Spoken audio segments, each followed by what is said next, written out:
अस्सलाम वालेकुम dear viewers, मैं हूं Wahid Wazir. Welcome to my YouTube channel. तो इस वीडियो में हम डिस्कस करने वाले हैं Emerson's enhancement effect and red drop effect. तो पहले तो ये नोट कर ले कि इमर्सन ने ये एक्सपेरिमेंट क्यों की थी।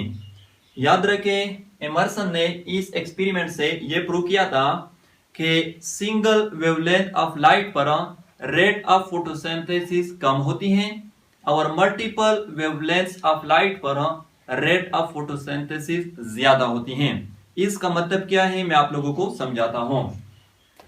इमर्सन ने अपनी एक्सपेरिमेंट में क्लोरेला पायरिनोडोसा को यूज किया था। ये यूनिसेलुलर ग्रीन एल्गी है, यानी फोटोसिंथेटिक ऑर्गेनिज्म है। तो वाई एक्सिस पर हम रेट ऑफ फोटोसिंथेसिस को लेते हैं इन परसेंटेज, यानी जब हम नीचे से ऊपर जाएंगे तो रेट ऑफ फोटोसिंथेसिस इंक्रीज होती है। एक्स एक्सिस पर हम वेवलेंथ ऑफ लाइट को लेते हैं इन नैनोमीटर। तो फर्स्ट स्टेप में इमर्सन ने क्या किया था।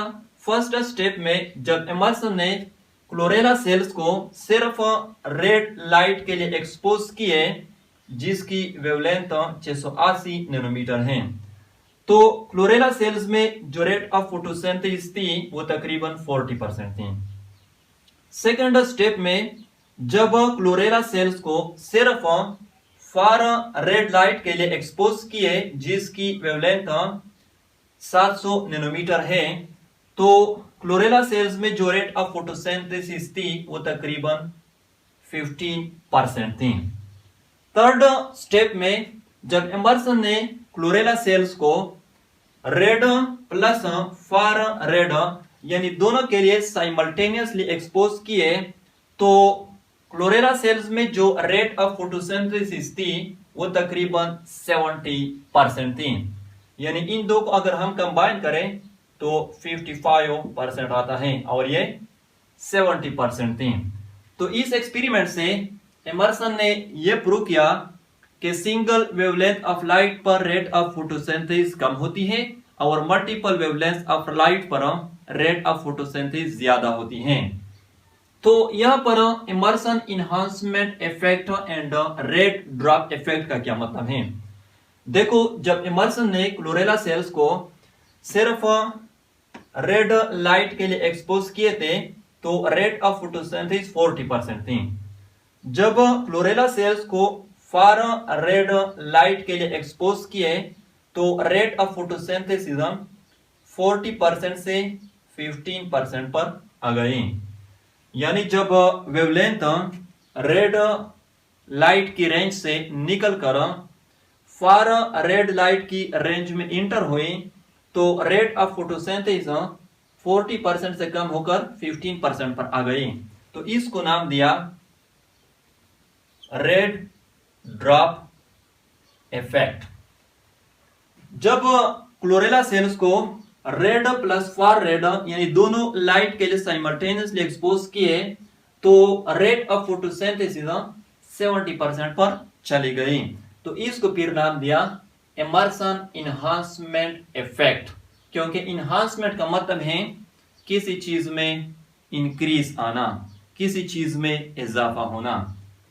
यहां पर यह भी नोट कर ले, इमर्सन ने अपनी एक्सपेरिमेंट को मद्देनजर रखते हुए यह भी कहा कि प्लांट में 2 फोटोसिस्टम होते हैं। एक को फोटोसिस्टम 1 कहा जाता है और दूसरे को फोटोसिस्टम 2 कहा जाता है।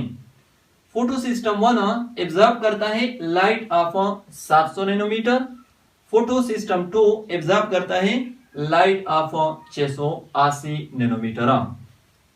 तो जब इमर्सन ने क्लोरेला सेल्स को सिर्फ रेड लाइट के लिए एक्सपोज किए थे तो उस दौरान फोटोसिस्टम 2 फंक्शनल था और फोटोसिस्टम 1 स्टॉप था, यानी फोटोसिस्टम 1 परफॉर्म नहीं कर रहा था। जब क्लोरेला सेल्स को फार रेड लाइट के लिए एक्सपोज किए थे तो उस वक्त फोटोसिस्टम 1 फंक्शनल था और फोटोसिस्टम 2 स्टॉप था, यानी ये परफॉर्म नहीं कर रहा था। जब क्लोरेला सेल्स को रेड प्लस फार रेड दोनों लाइट के लिए साइमल्टेनियसली एक्सपोज किए थे तो उस दौरान फोटो सिस्टम 1 भी फंक्शनल था और फोटो सिस्टम 2 भी फंक्शनल था, इसलिए जो रेट ऑफ फोटोसिंथेसिस थी वो 70% थी। तो ये थी Emerson enhancement effect and rate drop effect. I hope आप लोगों को वीडियो अच्छी लगी होगी। Thank you.